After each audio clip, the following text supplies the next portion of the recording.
à tous, aujourd'hui je vais vous lire le premier chapitre de L'écho des suppliciés de Joël Houssin, qui est sorti dans la collection Gore chez Fleuve Noir. Chapitre premier. D'abord vint la tempête. À la Pierre-Saint-Luc, la station la plus élevée de la région, le paysage se métamorphosait d'heure en heure. La veille encore, la hauteur de neige était à peine suffisante pour le ski alpin. Les rochers affleuraient la surface glacée des pistes. Le couloir de l'observatoire et le mur des bouquetins, deux pistes classées noires, étaient fermés, jugées impraticables et dangereuses. Seules les descentes vertes, bleues et quelques rouges étaient mises à disposition des premiers vacanciers. Mais le plus gros de la troupe arrivait le lendemain, et pas le moindre nuage chargé de flocons ne se profilait à l'horizon. Un soleil insolent éclaboussait les pistes miroirs dentelées d'énormes racines et de roches noirâtres. Pendus à leurs câbles comme de vilains fruits, les télécabines se balançaient en grinçant, bercées par une brise tiédasse qui accélérait encore la fonte. Tout comme la saison précédente, le Redoux surgissait 3 mois trop tôt. À la suite de ce printemps prématuré, les locations étaient tombées de 15%. Cette fois, le personnel de la station sombrait franchement dans la morosité. L'année prochaine, la fréquentation chuterait de moitié. Certains commerçants, devant la répétition de cette hostilité climatique, avaient déjà renoncé, tiré le rideau et étaient redescendus dans la vallée. Le tiers des moniteurs de l'école de ski flirtaient avec le chômage technique. Une véritable conspiration écologique contre la dernière des stations ultramodernes plantées sur le flanc du pic le plus vertigineux de la chaîne montagneuse. Cette mini-catastrophe économique était sensiblement dramatisée par les spécialistes de la météo qui soulignaient sur les écrans de télévision comme sur les ondes radiophoniques les risques d'avalanche. Quant aux photosatellites, rien dans leur découpage ne pouvait raisonnablement inspirer un regain d'optimisme, à l'exception d'une minuscule bande brumeuse qui allait selon toute vraisemblance se désintégrer au contact de l'anticyclone. Pas de neige prévue avant un minimum de 5 ou 6 jours. Les Parisiens repartiraient ravis de leur semaine annuelle de sport d'hiver. La piscine panoramique, la patinoire et les 12 cours de tennis ne changeraient pas grand-chose à la mauvaise humeur générale. On venait à la Pierre-Saint-Luc pour skier, pas pour s'adonner aux activités praticables dans la Creuse. Et pour couronner le tout, les stations concurrentes, les autres massifs montagneux, bénéficiaient, eux, d'un enneigement tout à fait normal. Ce ciel désespérément bleu représentait la pire publicité pour la région. Mathieu Mazneau, promoteur immobilier, directeur de l'école de ski, propriétaire d'un cinquième de la station, fixait d'un œil maussade les chenillettes rangées sous le hangar. Il se pencha et ramassa un morceau de glace, ses bouts mêlés. Putain de sort, grogna-t-il, les dents serrées. Il projeta le morceau vers le parking désert et se frotta les mains. Une demi-douzaine d'hommes l'entouraient, anxieux. Tous possédaient également des intérêts à la Pierre-Saint-Luc. Pour certains, une désaffection des vacanciers parisiens signifiait tout bonnement la ruine. Mazneau avait la réputation d'être un financier habile, un spéculateur particulièrement adroit dont les affaires prospéraient régulièrement. Lorsqu'il avait commencé à chercher des fonds pour la création de ce complexe ultramoderne, les volontaires s'étaient précipités pour le suivre dans cette aventure dorée. On s'en remettait totalement à lui pour trouver une solution, comme s'il en était en son pouvoir d'acheter les conditions climatiques. Mazneau les méprisait. Il savait qu'après les soupirs et les pleurs viendraient les grincements de dents et les reproches. On l'accuserait d'avoir précipité une véritable fortune dans un gouffre sans fond, oubliant par le même coup qu'il perdait à lui seul, bien plus que tous les autres réunis, son argent, bien entendu, mais surtout sa crédibilité d'homme d'affaires. Les financiers potentiels se méfieraient désormais de ses prochaines propositions. Il perdait beaucoup plus que ce troupeau de spéculateurs minables.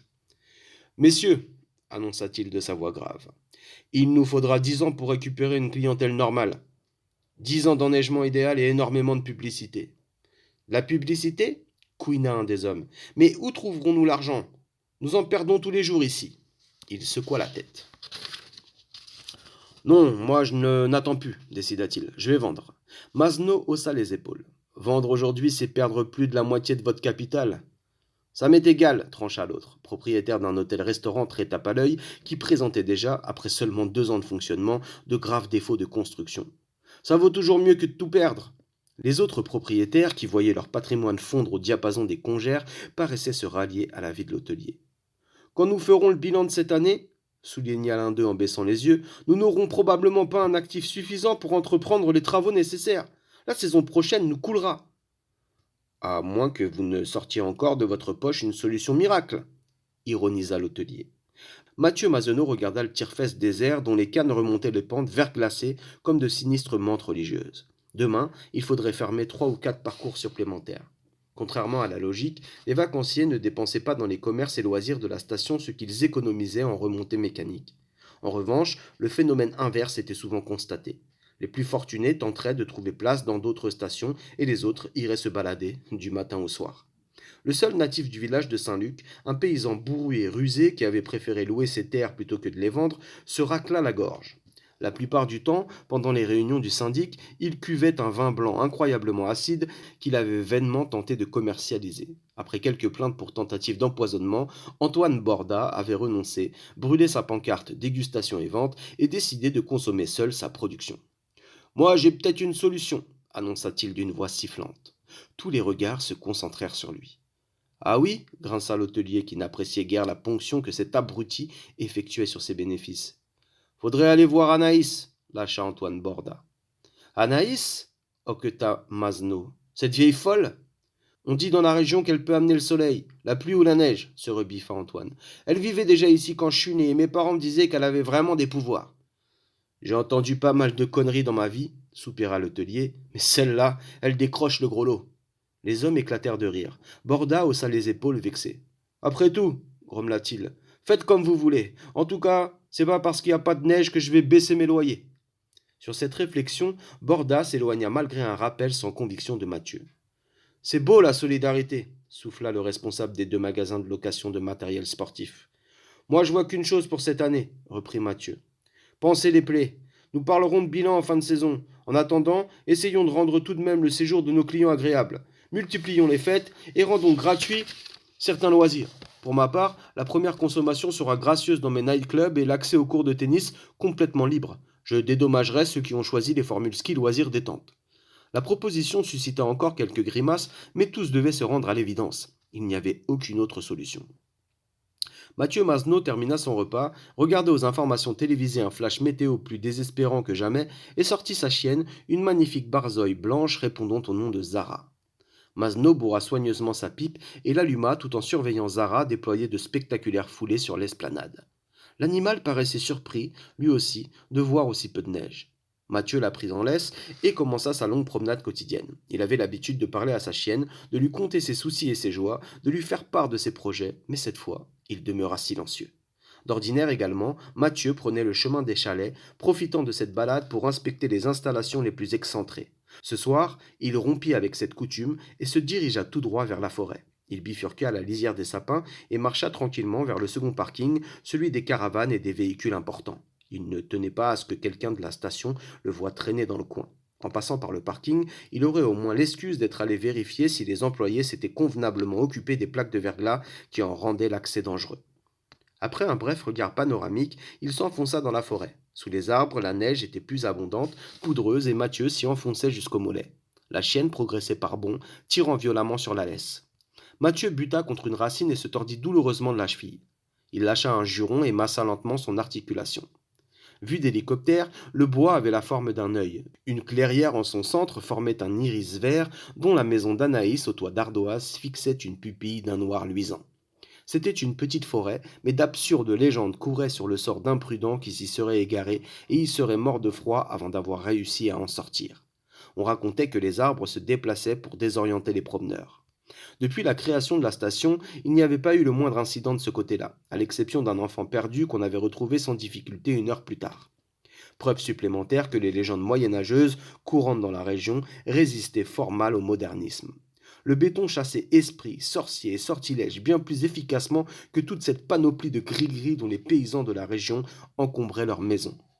Mathieu déboucha dans la clairière en boitant bas, parfaitement conscient du ridicule de sa démarche. On n'avait pas fini de se moquer de lui si, par malheur, on apprenait qu'il avait suivi le grotesque conseil d'Antoine Borda et était allé rendre visite à la vieille Anaïs. Et pour lui demander quoi? De faire tomber la neige? Mathieu faillit rebrousser chemin, mais sa curiosité l'emporta. Il n'avait encore jamais vu cette vieille folle. Certains affirmaient l'avoir aperçue, la nuit, traversant les pistes en débitant des chapelets d'obscénité. La maison était couverte d'un crépi sombre et les volets étaient clos. La cheminée ne fumait pas. Mathieu fut saisi d'un angoissant pressentiment. La vieille était peut-être morte. Il allait découvrir un cadavre en pleine putréfaction et les journalistes locaux ne manqueraient pas de remarquer qu'on avait laissé une personne âgée mourir de misère à quelques mètres d'une station ultramoderne. Il avança dans la clairière. La chienne se coucha et se mit à gémir. Allons, Zara, grimaça Mathieu en tirant sur la laisse. La chienne refusait obstinément d'avancer. Allongée, en sphinx, les oreilles couchées, elle grognait sourdement en retroussant les babines. Ses yeux noirs comme des billes de réglisse fixaient la maison silencieuse. Zara s'impatienta Masno. Sa cheville meurtrie l'empêchait de tirer la chienne. Jamais Zara ne s'était encore comportée aussi étrangement. Chasseuse d'exception, elle pourchassait plus volontiers ses proies qu'elle ne les traquait à l'arrêt. Il ne s'agissait donc pas d'un mulot ou d'un lièvre qu'elle aurait repéré. Les mâchoires de la belle Barzeuil claquaient, spasmodiques, comme cherchant à mordre sa propre haleine embuée. Masno commença à s'inquiéter. Zara devait être malade. Il s'accroupit près d'elle, retira ses gants et toucha la truffe humide. Bon sang, mais qu'est-ce qu'il te prend jura Mathieu. Agacé, il prit la chienne dans ses bras et la souleva en exhalant un ananement de bûcheron. Sa cheville le faisait atrocement souffrir. La douleur irradiait, sous la charge supplémentaire, jusqu'à son bassin. Il tituba jusqu'à la maison, déposa la chienne et fixa la laisse sur un anneau de métal. Zara se coucha, totalement prostré, l'œil fou de panique, la gueule dégoulinante de bave. Mathieu observa quelques secondes, perplexe, haussa les épaules et s'approcha de la porte. Il hésita un instant, épiant un bruit quelconque provenant de l'intérieur de la maison. Un silence épais répondit à son attente. De son poing fermé, il frappa à plusieurs reprises. Aucune réaction. Mathieu tordit la bouche. Il tendit la main, pesa sur la clenche et ouvrit la porte sans effort. Le spectacle le cloua sur le seuil. Toutes les cloisons avaient été abattues, à l'exception des poutres de soutènement et un escalier abrupt qui disparaissait par une trappe creusée dans le plafond. Sol et parois étaient couverts d'une laque noire, taillée en biseau, dans lesquels la silhouette de Mathieu Masno se reflétait en une centaine d'exemplaires. L'atmosphère morbide et glacée de ce loft était renforcée par le froid de canard qui givrait les vitres de l'intérieur. Mathieu s'attendait à un de ces intérieurs agonisants, chargés de souvenirs, encombrés de bibelots, imbibés de cette odeur rance qui se dégage des vieilles choses, à des murs rongés par le salpêtre, des meubles branlants dévorés par les vers, un fumet de soupe chaude et de naphtaline, au balancier d'une pendule. La personnalité d'Anaïs autorisait même certaines fantaisies. Un crâne et un corbeau enfermés dans une cage. D'immenses toiles d'araignée en guise de rideau, un alignement de bocaux où flotteraient crapauds et reptiles figés dans le formol, éprouvettes fumantes et dames Jeanne. La panoplie complète d'une sorcière sur le retour. Mathieu était prêt à beaucoup de choses, mais pas à ça. À l'exception de la température polaire qui y régnait, l'endroit aurait fort bien pu, agrémenté de spots multicolores, servir de décor à une discothèque. Le sol, parfaitement uniforme, semblait conçu à partir d'un lac d'encre d'ébène glacée, plongeant les éventuels visiteurs dans une stupeur oppressante. Mathieu mit un certain temps à se rendre compte que l'éblouissante lumière des montagnes ne pénétrait pas dans la maison, qu'une véritable barrière de ténèbres se dressait sur le seuil et que les murs laqués diffusaient une clarté curieusement aquatique qui faisait ondoyer les dizaines de silhouettes. Mathieu remonta son col et frissonna. Son geste fut répété à l'infini par les angles miroirs. Comment pouvait-on vivre dans une pareille glacière et au milieu d'un décor aussi sinistre? L'absence totale d'ameublement prouvait d'ailleurs qu'on n'y vivait guère. À moins que, équipée d'une technologie de pointe, la maison ne fît surgir son mobilier du sol. Au point où il en était, plus grand-chose ne pouvait surprendre encore le promoteur, hormis peut-être l'interminable paire de jambes gainées de soie qui venait de surgir au sommet de l'escalier. Mathieu s'arrêta de respirer. Quel âge avait donc Anaïs? 80, 90 ans, davantage. Les arrière-grands-parents des moniteurs de la station la connaissaient déjà. Elle était selon toute vraisemblance la doyenne de la région, et cette fabuleuse paire de jambes ne pouvait décemment lui appartenir. Des escarpins mauves à talons aiguilles chaussaient des pieds à la cambrure étonnante. Madame Anaïs balbutia connement Mathieu. La fille apparut et Mathieu, déjà passablement entamé, reçut un nouveau choc. C'était une de ces filles dont on ne savait dire si elles étaient incroyablement belles ou foncièrement laides, mais qu'on aurait échangées immédiatement contre toutes les playmates de devanture des kiosques. Ses cheveux étaient plus noirs que le noir des murs laqués et encadraient un visage d'une effrayante pâleur dévoré par deux yeux violets. Elle descendit les marches. Son corps, moulé dans un lamé scintillant, ondulait comme celui d'un reptile. Elle s'immobilisa en bas des marches, sa main gracile délicatement posée sur la rampe et sa tête joliment penchée sur le côté, paraissant étudier Mathieu davantage qu'elle ne le regardait. La sensualité qui se dégageait d'elle était si violente que le promoteur, profondément troublé, sortit sa pipe pour se donner une contenance. « Voulez-vous refermer cette porte, s'il vous plaît » demanda la fille. « Oh, bien sûr, excusez-moi » bafouilla Mathieu en s'exécutant. Le froid devint soudainement plus intense et Mathieu, tout en grelottant, se demanda comment la fille pouvait tenir dans ce frigo aussi légèrement vêtu. Il n'y avait pas que le décor qui était étrange dans cette baraque. La fille ne bougeait pas, souriant aimablement. Mathieu se racla la gorge. Je cherchais madame Anaïs, expliqua-t-il. Voilà déjà 2 ans que ma grand-mère est décédée. Je ne savais pas, je suis désolé, souffla Mathieu, maudissant Antoine Borda et ses conseils à la noix. Il ne faut pas, répliqua la fille avec un gentil sourire. Chez nous, la mort n'est pas une fin. Le sourire s'effaça. Vous la connaissiez? Mathieu secoua la tête. Pourquoi vouliez-vous la voir? Mathieu, de plus en plus mal à l'aise, n'éprouvait plus qu'une envie. Quitter cette maison au plus vite. Vous êtes le promoteur de la station, n'est-ce pas? Enchaîna-t-elle devant le silence de Mathieu. En effet. Et on vous a raconté que ma grand-mère était capable de faire tomber cette neige dont vous avez tant besoin, poursuivit-elle avec un léger rire. Le visage de Mathieu s'empourpra. Il ne parvenait pas à s'arracher de cette fascination que la fille exerçait sur lui. Littéralement hypnotisé par ses yeux immenses, il ne se rendait même pas compte qu'elle ne sciait jamais. À notre époque, vous croyez toujours à ces balivernes gloussa-t-elle joyeusement. Mathieu s'ébroua. Il mit sa torpeur sur le compte du froid et parvint à détacher son regard de celui de la fille. Effort inutile, car, où qu'il tourne la tête, il rencontrait toujours la silhouette reflétée dans les murs laqués. Votre grand-mère connaissait cette montagne mieux que personne, déclara-t-il d'une voix curieusement altérée. Je pensais qu'elle aurait pu me prodiguer quelques conseils. Vous lire l'avenir? Railla la fille. Monsieur Masneau, ma famille a trop longtemps souffert de ces superstitions ridicules. Vous ne croyez pas qu'il serait temps d'arrêter? Mathieu ne fut pas réellement surpris d'entendre son nom. L'impression que cette fille savait tout de lui s'était diluée, banalisée dans son esprit. Il décida de faire dévier un sujet de conversation devenu par trop embarrassant. Vous aménagez ici? Demanda-t-il, essayant d'adopter un ton désinvolte. Elle éclata d'un rire cristallin. Évidemment non. Je ne viens ici qu'à l'occasion des vacances hivernales, comme tout le monde. Mathieu se détendit sensiblement. Je serais heureux de vous offrir une carte de remontée mécanique, annonça-t-il en recouvrant sa voix grave et posée. Malheureusement, sans neige. Selon les prophéties, il vous suffirait de sacrifier un animal dont la fourrure immaculée évoquerait la blancheur de la neige, ironisa la fille. Mathieu hocha la tête. D'accord, soupira-t-il. Et si nous décidions que vous vous êtes suffisamment moqué de moi? J'admets que ma démarche était parfaitement idiote. Permettez-moi de vous inviter à déjeuner, demain. Mathieu regretta immédiatement ses paroles. Il sentit combien sa proposition était déplacée, incongrue. Il bredouilla quelques excuses inaudibles et, se devinant finalement tout à fait minable, quitta précipitamment la maison. Une sortie aussi lamentable que son arrivée. Il s'était enfui bien davantage qu'il n'avait réellement pris congé. L'air extérieur lui fit l'effet d'une véritable gifle de chaleur. Il ouvrit sa canadienne, tourna la tête et faillit tomber raide mort. Zara s'était étranglée en tentant d'échapper à son collier. Elle gisait sur le flanc, les yeux ouverts, une énorme langue bleuie pendant de sa gueule.